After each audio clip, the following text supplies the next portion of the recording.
10 محرم کی کتنی اہمیت ہے؟ تاریخ اسلامی میں عاشورہ میں جو سب سے اہم ترین واقعہ پیش آیا ہے، تاریخ اسلامی میں سب سے پہلا واقعہ وہ ہے واقعہ کربلا۔ وہ جو شہادت ہوئی کربلا میں حضرت امام حسین رضی اللہ تعالیٰ عنہ کی، اس کا فلسفہ کیا تھا؟ کو لوری دیتے وقت قرآن سنانا آپ کا کام تھا، اور اماں جان میدان کربلا میں جا کر خیمے جلا کر اور سارا کنبہ شہید کروا کے خود بھی جام شہادت نوش کر کے نیزے کی نوک پہ جا کے قرآن سنانا تیرے بیٹے امام حسین کا کام ہوگا۔ السلام علیکم فرینڈز، امید کرتا ہوں آپ سب خیریت سے ہوں گے۔ میں ویژنری فیکٹ سے محمد یاسر آپ کی خدمت میں حاضر ہوں۔ جیسا کہ آپ کے ساتھ وعدہ تھا کہ محرم الحرام کے حوالے سے، اس کی فضیلت کے حوالے سے ایک پروگرام میں کروں گا، تو آج آپ کی خدمت میں حاضر ہوں۔ اور جو شخصیت آج میرے ساتھ موجود ہیں وہ کسی تعارف کی محتاج نہیں ہیں، وہ جماعت علماء اہل سنت علامہ اقبال ٹاؤن کے ناظم اعلیٰ ہیں، اور ان کی جو ایجوکیشن ہے وہ بحیرہ شریف سے دارالعلوم محمدیہ غوثیہ الکرم انٹرنیشنل یونیورسٹی سے فارغ التحصیل ہیں، اور پنجاب یونیورسٹی سے ان کی گریجویشن ہے، اور عرصہ 22 سال سے جو ہے وہ مختلف مساجد میں اپنی خدمات سر انجام دے رہے ہیں۔ اس کے علاوہ دن ٹی وی، ARY اور Q TV پر مختلف پروگرام کر چکے ہیں، آگاہی کے حوالے سے، صحیح نالج کے حوالے سے۔ تو مجھے بڑی خوشی ہے کہ آج میرے ساتھ موجود ہیں علامہ لقاء الرحمن صاحب۔ السلام علیکم۔ وعلیکم السلام ورحمۃ اللہ وبرکاتہ۔ کیسے ہیں آپ؟ ٹھیک ہیں؟ اللہ کا بڑا کرم، الحمدللہ تعالیٰ۔ سر، جیسا کہ آپ جانتے ہیں کہ محرم کا مہینہ چل رہا ہے، اس کی اہمیت کے اوپر سب سے پہلے میں چاہوں گا کہ دوستوں کو بتایا جائے کہ یہ کتنی اہمیت ہے، پھر ہم 10 محرم کے حوالے سے انشاءاللہ گفتگو کریں گے۔ بسم اللہ الرحمن الرحیم۔ سب سے پہلے تو آپ کا ممنون و مشکور ہوں کہ آپ نے گفتگو کا موقع دیا، اور آپ کے اس YouTube چینل کے تھرو میں اپنے سامعین اور ناظرین سے ہم کلام ہونے کی سعادت حاصل کر رہا ہوں۔ جہاں تک تعلق ہے محرم الحرام کے عظمت اور اس کے فضائل کا، تو یہ اسلامی ہجری سال کا پہلا مہینہ ہے، اور یہ ان مبارک اور محترم مقدس اور مکرم مہینوں میں اس کا شمار ہوتا ہے جنہیں اللہ تبارک و تعالیٰ نے قرآن مجید فرقان حمید میں حرمت والے مہینے شمار فرمایا ہے۔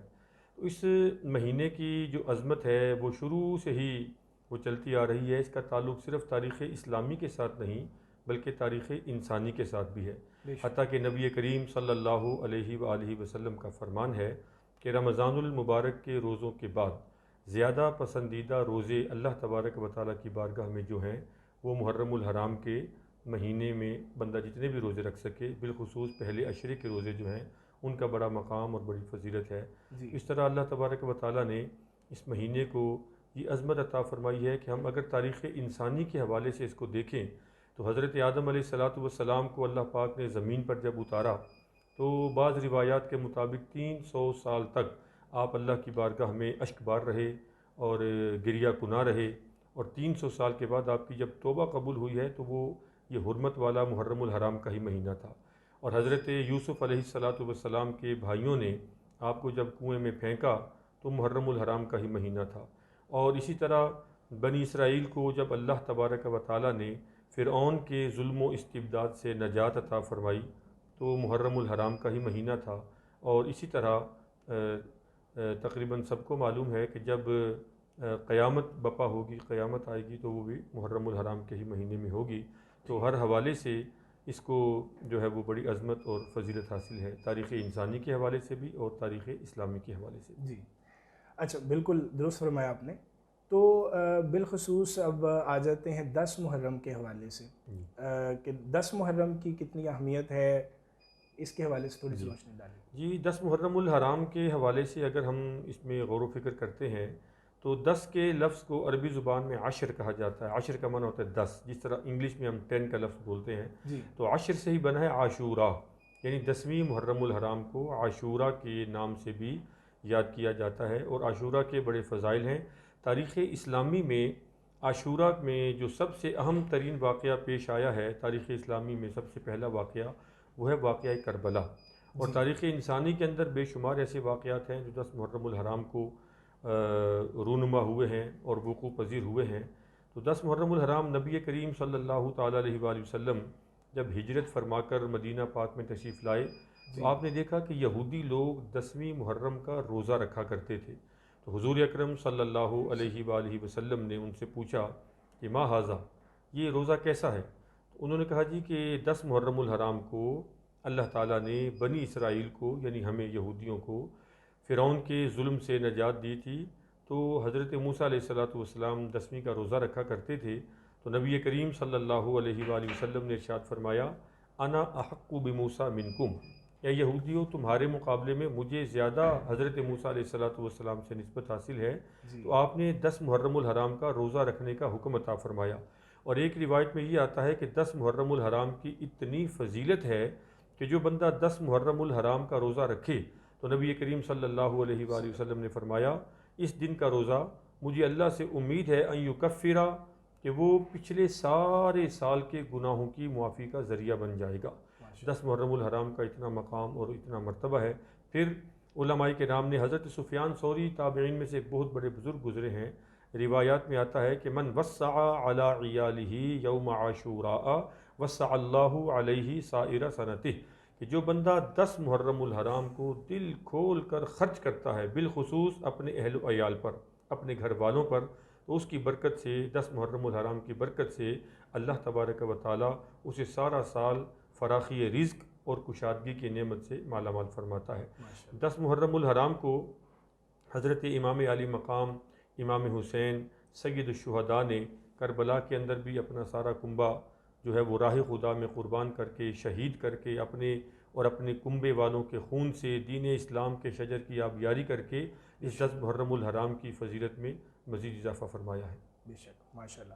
اچھا علامہ صاحب، اب اس پہ روشنی ڈالنے کی بڑی ضرورت ہے کہ وہ جو شہادت ہوئی کربلا میں حضرت امام حسین رضی اللہ تعالیٰ عنہ کی، اس کا فلسفہ کیا تھا، لوگوں کو اس سے سیکھنے کو کیا ملتا ہے، اور اس شہادت کو دیکھتے ہوئے ہمیں اپنے آپ کو کیسے ٹھیک کرنا چاہیے؟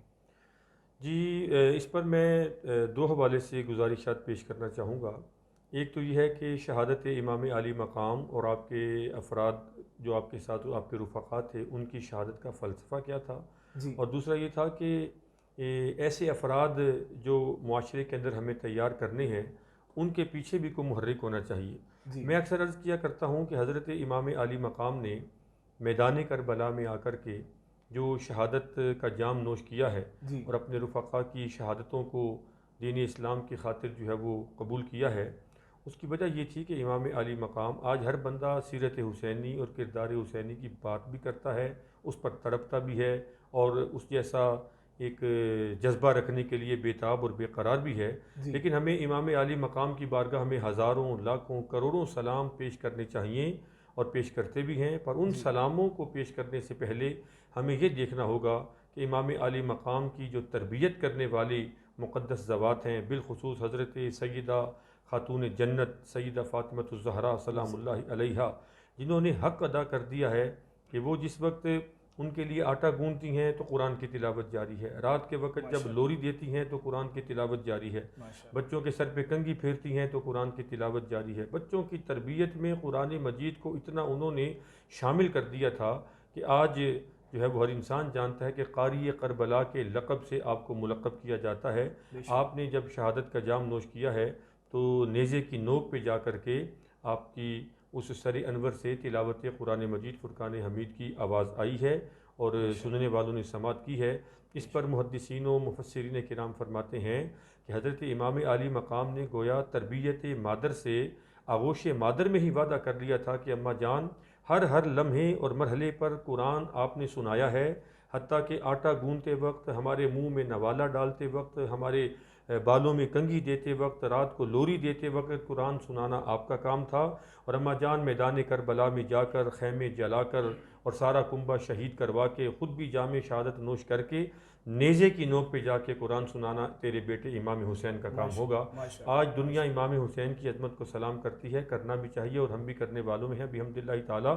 اور امام علی مقام کے فضائل و مناقب بیان کیے جاتے ہیں، لیکن شہادت امام علی مقام ہمیں یہ درس بھی دیتی ہے، یہ سبق بھی دیتی ہے کہ حسینی کردار جیسا بیٹا چاہتے ہو تو پیچھے فاطمہ سلام اللہ علیہا کے کردار جیسی مائیں بھی اس معاشرے کو تیار کرنی ہوں گی، جو شرم و حیا کا پیکر ہوں، جو صدق و وفا کا پیکر ہوں، اور جو رب تبارک و تعالیٰ کی بارگاہ میں ایسی لو لگانے والی ہوں کہ سردیوں اور جاڑے کی لمبی راتیں چھوٹی پڑ جائیں اور سجدہ سیدہ فاطمہ سلام اللہ علیہا طویل ہو جائے، اور جب فجر کی اذان کی آواز آپ کی سماعتوں سے ٹکرائے تو آپ رب کریم کی بارگاہ میں عرض کرتی ہیں، مالک کوئی رات تو ایسی عطا فرما کہ جس رات میں تیرے نبی کی بیٹی فاطمہ دل کھول کر سجدہ ادا کر سکے۔ یعنی لمبی ترین راتوں میں سجدہ کرتے کرتے یوں وقت گزر جاتا ہے کہ آپ کی وہ جو لذت سجود ہے وہ ابھی تک بھی تشنہ کام نظر آتی ہے۔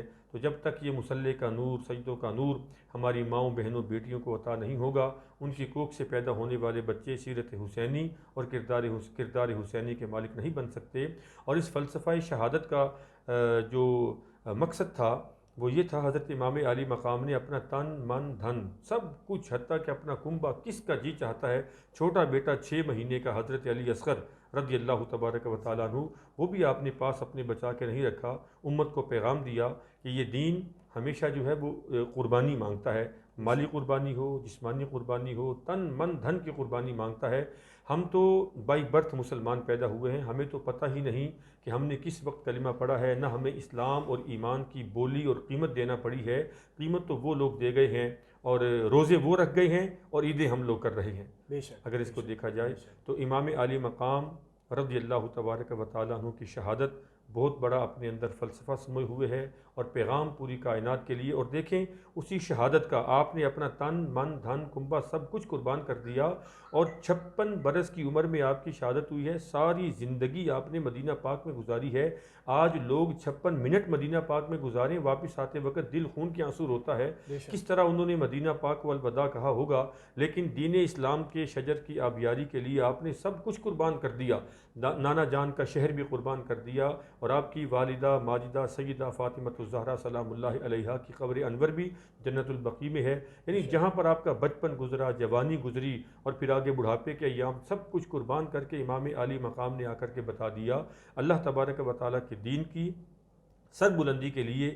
جب اللہ پاک کا دین ہم سے جس قسم کی بھی قربانی مانگے ہمیں وہ دینی چاہیے۔ اور پھر نبی کریم علیہ الصلوۃ والسلام نے آپ کی شہادت کے فلسفے میں یہ بات بھی مضمر ہے کہ نبی کریم صلی اللہ تعالیٰ علیہ وآلہ وسلم نے ارشاد فرمایا تھا، الحسن والحسین سیدہ شباب اہل الجنہ، یہ جنتی نوجوانوں کے سردار ہوں گے، اور جنت میں تو جناب والا مہاجر بھی ہوں گے جنہوں نے ہجرت کی، جنت میں تو شہداء بھی ہوں گے۔ اگر انہیں ہجرت کروائے بغیر جنتیوں کا سردار اللہ بناتا تو اللہ کو حق حاصل ہے، لیکن اتمام حجت کے لیے وہاں پر کوئی مہاجر اعتراض کر سکتا تھا کہ ہم نے تو گھر بار چھوڑا، ہجرت کی اور جنت میں آئے، اور یہ بغیر ہجرت کے انہیں ہمارا سردار بنا دیا۔ کوئی شہید جنت میں اعتراض کر سکتا تھا کہ الہ العالمین ہم نے اپنے آپ کو کٹوایا، بدن کے ٹکڑے ٹکڑے کروائے، اور یہ بغیر ٹکڑے کروائے بغیر شہادت کا درجہ حاصل کیے ہمارے سردار کیسے بن گئے؟ تو اتمام حجت کے لیے اللہ تبارک و تعالیٰ نے انہیں ہجرت بھی کروائی، اور اللہ تبارک و تعالیٰ نے انہیں شہادت کے مرتبے پر بھی فائز کیا۔ اور شہادت آپ کی جس طرح دردناک اور کربناک مراحل سے گزری ہے، آپ کے سر انور کو نیزے پر سر بلند کیا گیا، جس پر یہ کہنا پڑا اور کہا جاتا ہے کہ سر یزید سر تخت سر نگوں ہی رہا، سر حسین سر نیزہ سر بلند ہی رہا۔ اور حضرت امام علی مقام کے بدن شریف پر جو ہے پھر گھوڑوں کو دوڑایا گیا، اور یہ یزیدی افواج کی طرف سے آرڈر جاری کر دیے گئے کہ کوئی ہڈی سلامت نہ رہے، ہڈیوں کو کیما کر دو، چور چور کر دو۔ وہ درد اور کرب اور تکلیف کے وہ مراحل اللہ تبارک و تعالیٰ نے یہ بتا دیا کہ خبردار کوئی شخص دین کی خاطر چھوٹی موٹی قربانی دے کر کے یہ نہ سمجھے کہ میں نے دین پر بڑا احسان کیا۔ ہم نے جس گھرانے کے ذریعے دنیا کو دین دیا ہے، سب سے بڑی قربانی بھی اور سب سے بڑی ہم نے جو ہے وہ قربانی اسی گھرانے سے قبول فرمائی ہے۔ اللہ تبارک و تعالیٰ ہمیں بھی شہادت امام علی مقام کے اس جذبے کو سمجھنے کی توفیق عطا فرمائے۔ ماشاء اللہ علامہ صاحب، بہت خوبصورت بات کی آپ نے۔ بس آخری ایک بات جو ہے اس وقت، جو تقاضا ہے وقت کا، وہ یہ ہے کہ اتنی بڑی قربانی ہے اور دل خون کے آنسو روتا بھی ہے اس کے اوپر، لیکن آپ نے فلسفہ بیان کیا، لیکن میں صرف 2 باتوں کی تشریح چاہتا ہوں آپ سے۔ پہلے نمبر پہ کہ قربانی جس مقصد کے لیے دی گئی کہ دین کو بچایا گیا، نماز پڑھنے والے کتنے ہیں اس ملک میں آپ کے حساب سے؟ کہ کیا ہم نماز پڑھ رہے ہیں؟ ہم ذکر حسین رضی اللہ تعالیٰ عنہ تو کر رہے ہیں، لیکن کیا نماز ان کی طرح پڑھ رہے ہیں؟ اور کیا قرآن مجید کی تلاوت ان کی طرح کر رہے ہیں؟ کیا یہ باتیں پوری ہو رہی ہیں کہ اب بالکل صرف ہم ذکر کر رہے ہیں اور پریکٹیکلی کچھ بھی نہیں ہے؟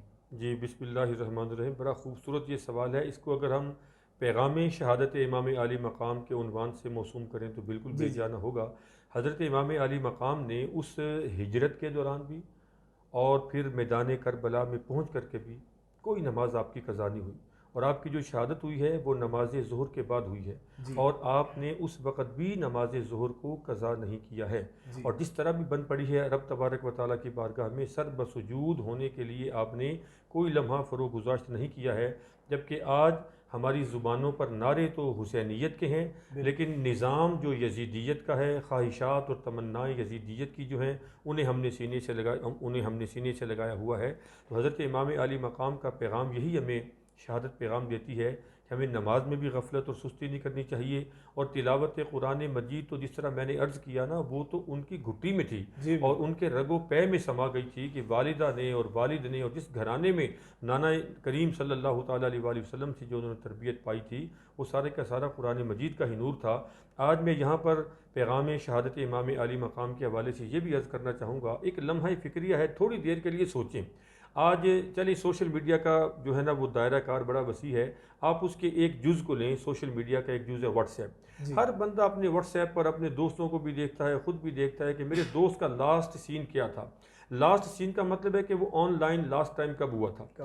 ہم شہادت امام عالی مقام کا ذکر کرتے کرتے تلاوت قرآن کے نور کی جب بات کرتے ہیں، ہم سب کو اپنے اپنے گھروں میں کم از کم یہ دیکھنا چاہیے کہ میرے قرآن کا لاسٹ سین کیا چل رہا ہے، کب میں نے آخری مرتبہ قرآن کھولا ہے۔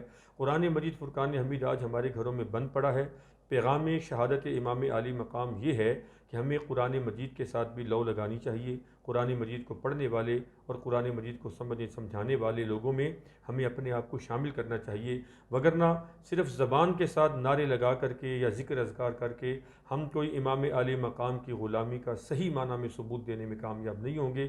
صحیح معنی میں ثبوت اسی وقت دیا جائے گا جب وہی قرآن کی محبت کا نور بھی ہمارے اندر آئے گا اور اسلام کی محبت کا نور بھی ہمارے اندر سمائے گا، اور نماز کی محبت اور نماز کی ایک جو تڑپ ہے وہ بھی ہمارے اندر۔ امام عالی مقام کی شہادت کا فلسفہ اور پیغام مختصراً یہ ہے، دین کی تڑپ۔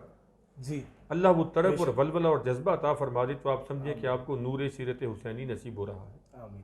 ماشاءاللہ، بہت اچھی گفتگو کی علامہ صاحب، آپ کا بہت بہت شکریہ، آپ نے اپنے قیمتی وقت میں سے وقت نکالا۔ جتنی بھی بات کی جائے دوستو شہادت امام حسین رضی اللہ تعالیٰ عنہ کے اوپر، واقع کربلا کے اوپر، یا ان کا جو فلسفہ تھا شہادت کا، اس کے اوپر بالکل کم ہے، لیکن ایک چھوٹی سی کوشش کی ہے کہ آپ تک ایک میسیج جو ہے وہ پہنچایا جائے، اور اس میسیج کا جو کرکس ہے وہ یہی ہے کہ ہم اس فلسفے کو سمجھتے ہوئے اپنے آپ کو کتنا پریکٹیکل کرتے ہیں، یہ اس بات کی ضرورت ہے۔ ہم اپنے آپ کو کتنا پکا نمازی بناتے ہیں اور کتنا قرآن مجید کی تلاوت کرتے ہیں، اور دین کی طرف جیسے علامہ صاحب نے کہا وہ اپنے اندر کتنی لے کر آتے ہیں۔